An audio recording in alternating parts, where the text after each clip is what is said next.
దక్షిణ ధ్రువం యొక్క మంచు కమ్మాలలో దాగి ఉన్న ఒక మాయా ప్రపంచం, అదే అంటార్క్టికా. పెంగ్విన్లు, నీలి తిమింగలాలు, ఓర్కాలు, మరెన్నో అద్భుత జీవులు ఇక్కడ కనువిందు చేస్తాయి. కానీ ఈ మంచు లోకం కేవలం అందమైన ప్రకృతి దృశ్యాలు మాత్రమే కాదు, ఇది శాస్త్రజ్ఞులకు ఒక విలువైన ప్రయోగశాల, మన గ్రహం యొక్క రహస్యాలను బయటపెట్టే ఒక కీలకం.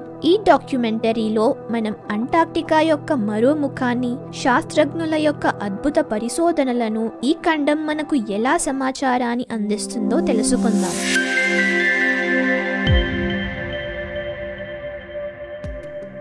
ఖండాంతరాలలో అంటార్క్టికా అత్యంత దక్షిణాన, అత్యంత తక్కువ జనాభా కలిగిన ప్రాంతం.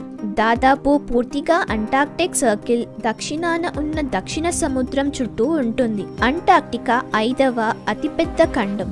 యూరప్ కంటే దాదాపు 40% పెద్దది మరియు 1,42 స్క్వేర్ కిలోమీటర్స్ విస్తీర్ణం కలిగి ఉంటుంది. అంటార్క్టికాలో ఎక్కువ భాగం అంటార్క్టిక్ మంచు పొరతో కప్పబడి ఉంటుంది. అది 1.9 కిలోమీటర్లు సగటు మందం ఉంటుంది. తీర ప్రాంతాలలో సంవత్సరానికి 8 అంగుళాల కంటే ఎక్కువ వర్షపాతం ఉంటుంది. లోపలి ప్రాంతాల్లో చాలా తక్కువగా వర్షం కనిపిస్తుంది. ఖండాలన్నిటిలో అత్యంత తక్కువ ఉష్ణోగ్రత రికార్డు అంటార్క్టికాలో కనిపిస్తుంది. అంటార్క్టికా భూమి యొక్క మిస్టరీలతో నిండిన మహాద్భుత ఖండం. దాని చరిత్ర ఎంతటి ఉత్కంఠభరితమైనదో అంతే ప్రత్యేకమైనది. 1820లో ఫాబియన్ గ్లోట్లీబ్ మరియు మైకెల్ నేతృత్వంలో జరిగిన రష్యన్ యాత్రా సమయంలో అంటార్క్టికా మంచు షెల్ఫ్లను మొదటగా చూసినట్లు భావిస్తున్నారు. దశాబ్దాల తర్వాత ఫ్రెంచ్, అమెరికన్ మరియు బ్రిటిష్ యాత్రల ద్వారా మరింత అన్వేషణ జరిగింది. 1895లో నార్వేజియన్ బృందం మొదటిసారిగా అక్కడ దిగింది. 20వ శతాబ్దం ప్రారంభంలో ఖండం లోపలి భాగంలో కొన్ని యాత్రలు జరిగాయి. 1909లో బ్రిటిష్ అన్వేషకులు మొదటగా దక్షిణ ధ్రువం యొక్క అయస్కాంత ధ్రువాన్ని చేరుకున్నారు. అంతేకాకుండా 1911లో నార్వేజియన్ అన్వేషకులు మొదటగా దక్షిణ ధ్రువం యొక్క భౌగోళిక ధ్రువాన్ని చేరుకున్నారు. దక్షిణ ధ్రువం చుట్టూ విస్తరించి ఉన్న మహాఖండమైన అంటార్క్టికా లోపల 2 ప్రధాన భాగాలు ఉంటాయి: పశ్చిమ అంటార్క్టికా మరియు తూర్పు అంటార్క్టికా. వాటి భూగోళ శాస్త్ర కథనాలు ఘనతతో నిండినవి. వేల కోట్ల సంవత్సరాల నేపథ్యాన్ని మన కళ్ళ ముందు ఉంచుతాయి. పశ్చిమ అంటార్క్టికా అనేక ఖండల పలకలు కలిసిపోవడం ద్వారా ఏర్పడింది. ఈ సంగమం ఫలితంగా అనేక పర్వత శ్రేణులు పుట్టుకొచ్చాయి. వాటిలో ఎల్స్వర్త్ పర్వతాలు అత్యంత ప్రసిద్ధి చెందినవి. పశ్చిమ మరియు తూర్పు అంటార్క్టికా మధ్య సరిహద్దు వెంబడి పశ్చిమ అంటార్క్టికా రిఫ్ట్ వ్యవస్థ ఉనికి అగ్నిపర్వత కార్యక్రమాలకు దారితీసింది. ఇదే ట్రాన్స్ అంటార్క్టిక్ పర్వతాల ఏర్పాటుకు కారణమైంది. తూర్పు అంటార్క్టికా భూగోళ శాస్త్రపరంగా చాలా వైవిధ్యంగా ఉంటుంది. దాని ఏర్పాటు ఆర్కియన్ కాలంలో ప్రారంభమై క్యాంబ్రియన్ కాలంలో ఆగిపోయింది. తూర్పు అంటార్క్టికా ప్రకృతి అద్భుతాల నిలయం. మంచుతో నిండిన కథనాలను, ప్రత్యేకమైన ల్యాండ్లను మరియు ప్రకృతి సౌందర్యాన్ని దాచుకున్న ఈ ప్రాంతం భవిష్యత్తులోనూ ఎన్నో రహస్యాలను బయటపెట్టడానికి ఎదురుచూస్తుంది. దక్షిణ ధ్రువం చుట్టూ అద్భుతమైన అంటార్క్టికా ఖండాన్ని చుట్టుముట్టిన అనేక ద్వీపాలు ఉన్నాయి. వాటిలో ఎక్కువ భాగం అగ్నిపర్వతాల ఫలితం మరియు భూగోళ శాస్త్రపరంగా చాలా చిన్నవి. కొన్ని లక్షల సంవత్సరాల క్రితమే ఏర్పడిన ఈ ద్వీపాలు అంటార్క్టికా యొక్క కథనాన్ని మరింత ఆసక్తికరంగా మారుస్తాయి. కానీ అంటార్క్టికా యొక్క చరిత్ర మంచుతో మొదలైంది. పురాతనమైన ఐస్ హౌస్లలో ఒకటైన లేట్ పాలియోజిన్ ఐస్ హౌస్ సమయంలో డేవోనియన్ కాలం చివరలో అంటార్క్టికా మంచుతో కప్పబడింది. ఈ మంచు పొర ఖండం యొక్క ఎక్కువ భాగాన్ని కప్పివేసి దాని ప్రత్యేకమైన వాతావరణాన్ని మరియు జీవన పరిస్థితులను సృష్టించింది. భూమి యొక్క చరిత్రలో అత్యంత ఆసక్తికరమైన అధ్యాయాలలో ఒకటి మహాఖండమైన గోండ్వానా విచ్ఛిన్నత. ఈ విభజనలో దక్షిణ ధ్రువం చుట్టూ ఎగసిపడుతున్న అంటార్క్టికా కూడా ఒక భాగం. కోట్ల సంవత్సరాల క్రితం జరిగిన ఈ ప్రయాణాన్ని తెలుసుకుందాం. జురాసిక్ యుగం 160 మిలియన్ సంవత్సరాల క్రితం ఘన భూభాగమైన గోండ్వానా నుండి మొదటగా ఆఫ్రికా విడిపోయింది. క్రిటేషియస్ యుగం ప్రారంభంలో అంటే 125 మిలియన్ సంవత్సరాల క్రితం భారతదేశం కూడా గోండ్వానా నుండి విడిపోయింది. అంటార్క్టికా, దక్షిణ అమెరికా మరియు ఆస్ట్రేలియా మాత్రమే కలిసి ఉన్నాయి. పాలియోజీన్ యుగం ప్రారంభంలో దాదాపు 53 మిలియన్ సంవత్సరాల క్రితం ఆస్ట్రేలియా మరియు న్యూ గ్వియానా కూడా అంటార్క్టికా నుండి విడిపోయాయి. పాలియోజీన్ యుగం మధ్యలో 30 మిలియన్ల సంవత్సరాల క్రితం చివరగా అంటార్క్టికా మరియు దక్షిణ అమెరికాకు మధ్య ఉన్న కనెక్షన్ తెగిపోయింది. దాని కారణంగా డ్రేక్ జలసంధి ఏర్పడింది. ఈ విభజన ఫలితంగా అంటార్క్టికా పూర్తిగా ఒంటరైంది. చుట్టూ ప్రవహించే అంటార్క్టిక్ సర్కంపోలార్ ప్రవాహం దానిని పూర్తిగా వేరు చేసింది. ఈ మార్పు వాతావరణంలో గణనీయమైన మార్పులకు దారితీసింది. నేటి మంచుతో కప్పబడిన అంటార్క్టికాకు రూపకల్పన చేసింది. గోండ్వానా యొక్క విచ్ఛిన్నత భూమి యొక్క పటాన్ని మార్చడమే కాకుండా అనేక జీవరాశుల పరిణామానికి దారితీసింది. అంటార్క్టికా ఒంటరి ద్వీపంగా మారిన తర్వాత అక్కడ అభివృద్ధి చెందిన ప్రత్యేకమైన జీవరాశిని పరిశోధించడం శాస్త్రవేత్తలకు ఎంతో ఆసక్తికరంగా మారింది. దక్షిణ ధ్రువం చుట్టూ విస్తరించి ఉన్న అంటార్క్టికా ఖండం భూమి యొక్క వాతావరణాన్ని మరియు సముద్రాలను నియంత్రించే ఘనత ధ్వనించే ప్రాంతం. కానీ ఇటీవల సంవత్సరాలలో అక్కడ మంచు కరిగే ఘటనలు ఆందోళన కలిగిస్తున్నాయి. 2002లో అంటార్క్టికా దక్షిణ భాగంలో ఉన్న మంచు పొర విరిగిపోయింది. 2008 ప్రారంభంలో దక్షిణ పశ్చిమ భాగంలో ఉన్న విల్కిన్స్ మంచు పొరలో దాదాపు 570 చదరపు కిలోమీటర్ల మంచు విరిగిపోయింది. 2022 నాటికి పైన్ ఐలాండ్ మరియు థ్వైట్స్ గ్లేసియర్ల ముందు ఉన్న మంచు పొరలు అత్యంత వేగంగా కరిగిపోతున్నాయి. ఈ రెండు మంచు పొరలు వాటి వెనుక ఉన్న గ్లేసియర్లను స్థిరీకరించడంలో సహాయపడతాయి. అంటార్క్టికాలో 90% మంచు ఉంటుంది. ఈ మంచు అంతా కరిగితే సముద్రపు నీటి మట్టం దాదాపు 60 మీటర్లు పెరిగిపోతుంది.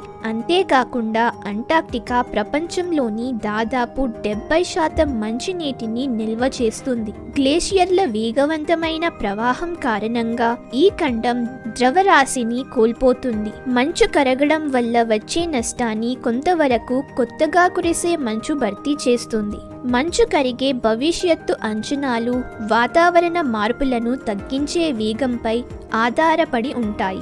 ఒక నిర్దిష్ట ఉష్ణోగ్రత పెరుగుదల చేరుకున్నప్పుడు మంచు పొర యొక్క కొన్ని భాగాలు చాలా వేగంగా కరగడం ప్రారంభమవుతాయి మరియు భవిష్యత్తులో అదృశ్యమవుతాయని నిర్ధారించబడ్డాయి. సగటు ఉష్ణోగ్రతలు తగ్గినప్పటికీ మంచు వెంటనే పునరుద్ధరించబడదు. 2023లో ప్రచురించబడిన అధ్యయనం 21వ శతాబ్దంలో సముద్రపు నీటి ఉష్ణోగ్రత గతంలో ఉన్న రేటు కంటే 3 రెట్లు పెరుగుతుందని అంచనా వేసింది. ప్యారిస్ ఒప్పందం లోపల గ్రీన్ హౌస్ వాయువులు ఉద్గారాలను తగ్గించడానికి ఎంత ప్రయత్నించినా ఏ పెరుగుదల ఆగట్లేదని తేల్చింది. దక్షిణ ధ్రువం చుట్టూ ఎగసిపడుతున్న అంటార్క్టికా ఖండాన్ని 2 ప్రధాన మంచు పొరలు కప్పివేస్తున్నాయి. ఈ మంచు పొరల భవిష్యత్తు మన సముద్రాల మట్టాలు మరియు పర్యావరణంపై భారీ ప్రభావాన్ని చూపుతుంది. పరిశోధనలు చెప్పేదాని ప్రకారం 2 మంచు పొరలలో పశ్చిమ అంటార్క్టికా అత్యంత దుర్బలమైనది. ప్రపంచ ఉష్ణోగ్రత 3 డిగ్రీ సెల్సియస్ పెరిగితే పూర్తిగా కరిగిపోయే ప్రమాదం ఎక్కువగా ఉంది. అలా జరిగితే 500 నుండి 10,000 సంవత్సరాల మధ్యకాలంలో సముద్రపు నీటి మట్టాలు 6 నుండి 12 మీటర్ల వరకు పెరిగే ప్రమాదం ఉంది. తూర్పు అంటార్క్టికా మంచు పొరలో కొన్ని భాగాలు పశ్చిమ వాటి కంటే దృఢంగా ఉన్నాయి. విల్కిన్స్ బేసిన్ వంటి సబ్ గ్లేషియర్ బేసిన్లు అని పిలువబడే ప్రాంతాలు మాత్రం ప్రమాదంలో ఉన్నాయి. ఈ ప్రాంతాలు 3 డిగ్రీ సెల్సియస్ ఉష్ణోగ్రత పెరుగుదలతోనే కరిగిపోయే ప్రమాదం ఉంది. ఒకవేళ కరిగిపోతే 2000 సంవత్సరాల పాటు ఈ ప్రాంతం నీటిలో కలిసిపోయే అవకాశం ఉంది.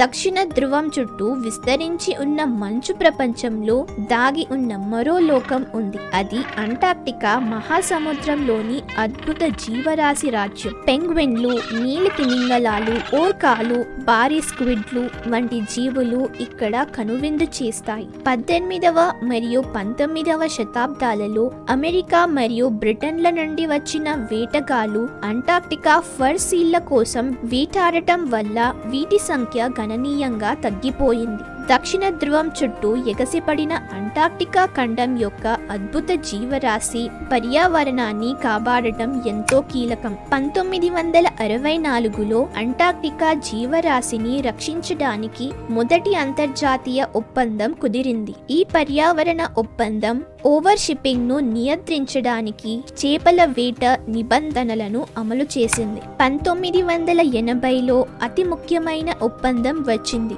Convention for the conservation of Antarctic marine living resources. ఈ అంతర్జాతీయ ఒప్పందం చేపల వేటను నియంత్రించడం, పర్యావరణ సంబంధాలను పరిరక్షించడం లక్ష్యంగా పెట్టుకుంది. 1988లో ఖనిజాల తవ్వకం నియంత్రించడానికి మరో ఒప్పందం రూపొందించబడింది, convention on the regulation of Antarctic mineral resource activities. New Zealand, America నాయకత్వంలో కుదిరిన ఈ ఒప్పందాన్ని పర్యావరణ సంస్థల వ్యతిరేక కారణంగా ఆస్ట్రేలియా, ఫ్రాన్స్లు ఆమోదించలేదు. 1998లో protocol on environmental protection to the Antarctic treaty అవతరించింది. ఈ ఒప్పందం అంటార్క్టికాలో అన్ని రకాల ఖనిజాలు తవ్వకాలను నిషేధించింది. దక్షిణ ధ్రువం చుట్టూ విస్తరించి ఉన్న అంటార్క్టికా ఖండం భూమి యొక్క చివరి సరిహద్దులలో ఒకటి. పలు దేశాలు ఈ ఖండంలో భాగాలపై సార్వభౌమత్వాన్ని క్లెయిమ్ చేస్తున్నప్పటికీ ఎవరి హక్కును ఎవరు పూర్తిగా గుర్తించకపోవడం ఇక్కడ విశేషం. ప్రస్తుతానికి 7 దేశాలు Argentina, Britain, Chile, France, Australia, New Zealand, Norway అంటార్క్టికాలోని వివిధ ప్రాంతాలపై హక్కులను క్లెయిమ్ చేస్తున్నాయి. వీటిల్లో కొన్ని దేశాలు తమ మధ్య ఒకరి హక్కులను ఒకరు గుర్తించినప్పటికీ అందరూ అంగీకరించిన ఒక పరిష్కారం లేదు. 1959 నుండి అంటార్క్టికాపై కొత్త క్లెయిమ్లు నిలిపివేయబడ్డాయి. కానీ 2015లో నార్వే తన క్లెయిమ్ అయిన స్క్వీన్ మౌంట్ ల్యాండ్ లో దక్షిణ ధ్రువం వరకు విస్తరించినట్లుగా ప్రకటించింది. అర్జెంటీనా, బ్రిటన్, చిలీలు క్లెయిమ్ చేసిన ప్రాంతాలు ఒకదానికొకటి ఢీకొని కలతలు సృష్టించాయి. బ్రిటన్ తన ద్వారాలో కొంత భాగాన్ని ఆస్ట్రేలియా, న్యూజిలాండ్లకు స్వాతంత్రం తర్వాత బదిలీ చేసింది. బ్రిటన్, ఆస్ట్రేలియా, న్యూజిలాండ్, ఫ్రాన్స్, నార్వేలు ఒకరి హక్కులను ఒకరు గుర్తించుకున్నాయి. అంటార్క్టికా ఒప్పందంలోని ఇతర సభ్య దేశాలు ఎవరి హక్కును గుర్తించినప్పటికీ కొన్ని కారణాల వల్ల గతంలో ఈ ఖండంపై కొంత ఆసక్తి చూపించాయి. దక్షిణ ధ్రువం చుట్టూ ఎగసిపడిన అంటార్క్టికా ఖండం ప్రపంచంలోని అత్యంత ప్రత్యేకమైన ప్రదేశం. 1957 నుండి పర్యాటకులు ఈ మంచు లోకానికి వస్తున్నారు. అయితే ఈ పర్యాటకం అంటార్క్టికా ఒప్పందం మరియు పర్యావరణ ప్రోటోకాల్ నిబంధనలకు లోబడి ఉంటుంది. ఈ నిబంధనలను పర్యవేక్షించే సంస్థ international association of Antarctica tour operators.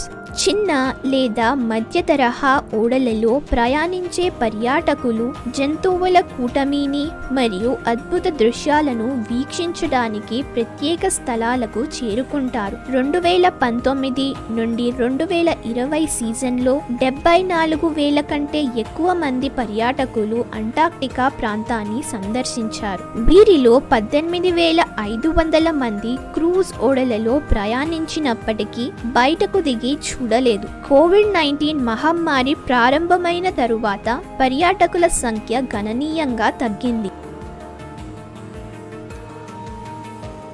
అంటార్క్టికాలో నివసించే మెజారిటీ జనాభా పరిశోధనా కేంద్రాల సిబ్బంది. శాస్త్రీయ పరిశోధనలు మరియు ఇతర పనుల కోసం ఈ ఖండం మరియు దాని పరిసరాల దీవులకు వచ్చే వ్యక్తుల సంఖ్య శీతాకాలంలో దాదాపు 1,200 నుండి వేసవిలో 4,800 వరకు మారుతూ ఉంటుంది. వివిధ రంగాల శాస్త్రజ్ఞులు ఇక్కడ విలువైన పరిశోధనలను నిర్వహిస్తున్నారు. భూగర్భ శాస్త్రజ్ఞులు ప్రధానంగా టెక్టానిక్ ప్లేట్ల కదలిక, ఉల్కాలు, గోండ్వానా విచ్ఛిన్నం వంటి అంశాలను పరిశీలిస్తారు. మంచు శాస్త్రజ్ఞులు ఈ ఖండంలోని పరిసరాల మంచు, వర్షం, గ్లేషియర్లు, మంచు పొరల చరిత్ర మరియు కదలికలను అధ్యయనం చేస్తారు.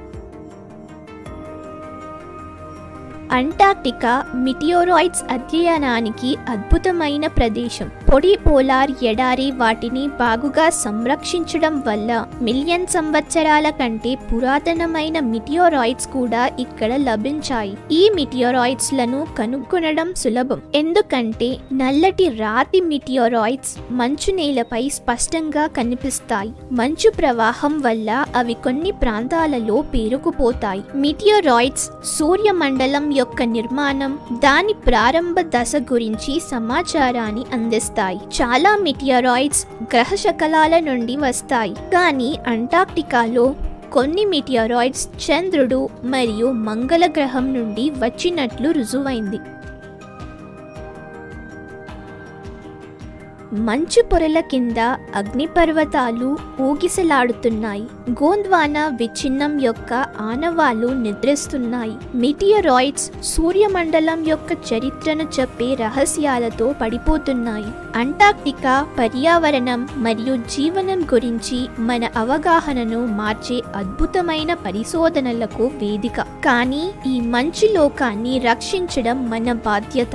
భవిష్యత్తు తరాలు కూడా ఈ మాయా ప్రపంచాన్ని అనుభవించేలా, దాని రహస్యాలను కనుగొనేలా మనం చూసుకోవాలి. అంటార్క్టికా మనకు నేర్పిన పాఠాలు మన గ్రహాన్ని జాగ్రత్తగా చూసుకోవాల్సిన అవసరాన్ని గుర్తు చేస్తున్నాయి. మనం విన్నది కేవలం కథ కాదు, మన గ్రహం యొక్క భవిష్యత్తులో భాగం.